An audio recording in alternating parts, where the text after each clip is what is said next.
Hello everyone, we're back with another unboxing here. Today we're going to look at the Replacement's Dead Man's Pop. It's a 4 CD, 1 LP box set that was released by Rhino Records in conjunction with Sire and Reprise on September 27th of 2019.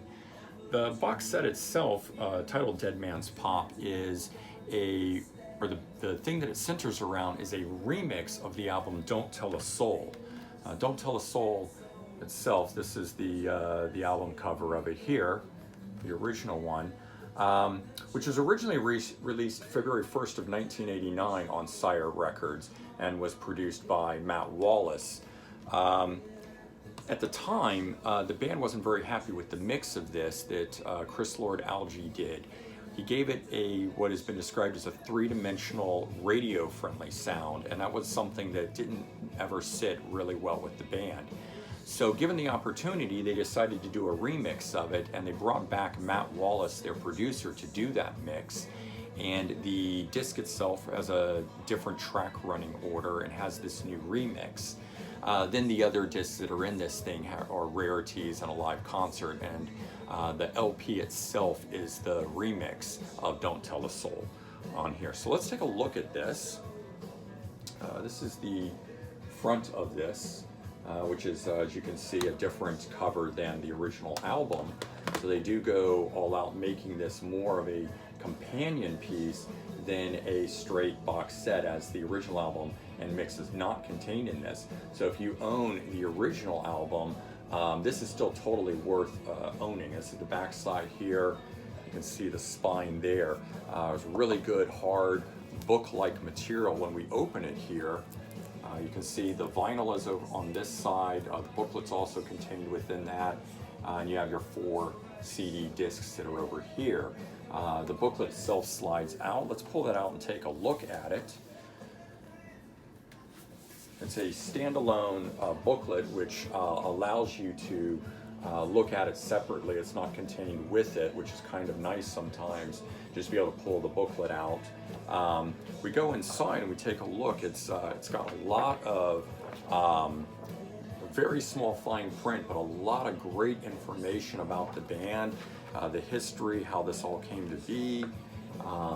So it's really well done, it's well written, and then there's a lot of great photos and things in this as well along the way. But it's looks, a little thin, but there's a tremendous amount of information that's contained in this, of course, given its size. A typical CD booklet's about this big and would take up many more pages to do that, but when they do it at the LP size, it's much larger. Let's take a look real quick at what the tracks are on here. So as I said, the LP itself in here is the remix, and the first disc itself is the remix. They're calling it the Matt Wallace mix for the title of this. And then disc 2 is called We Know the Night, Rare and Unreleased, and there are 20 tracks on this, and only 2 of those songs have ever been released before. The 2 are Talent Show Demo and Goodbye to Jane Outtake. And so again, if you have the original release of this and you have this version of it, which was also a Rhino Records release, you can see there's a bunch of bonus material on it, and a lot of those bonus tracks on here do not appear on this box. Only 2 of them do, so it's worthwhile owning the original, 1, to get the original mix, and 2, the bonus material, and then 2, you've got this whole disc worth of bonus material as well, which is unique. So it's not repeating a whole lot. Well, it's just not repeating very much at all. And then there are 2 discs of live material, and it's called the Complete and Concentrated Live Part 1 and of course Part 2. This was recorded at the University of Wisconsin, Milwaukee, June 2nd of 1989.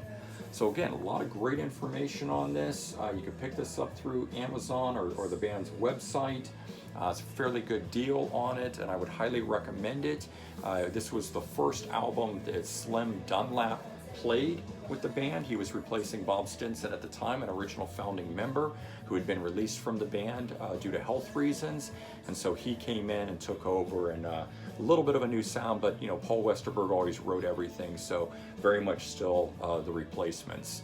All right, so again, if you like this, please comment, subscribe, and like. And I do this sort of unboxing, and I hope you can check out other videos that I've done if you like this one and see what else there is. I hope everyone has a great day, and I'll talk to you real soon.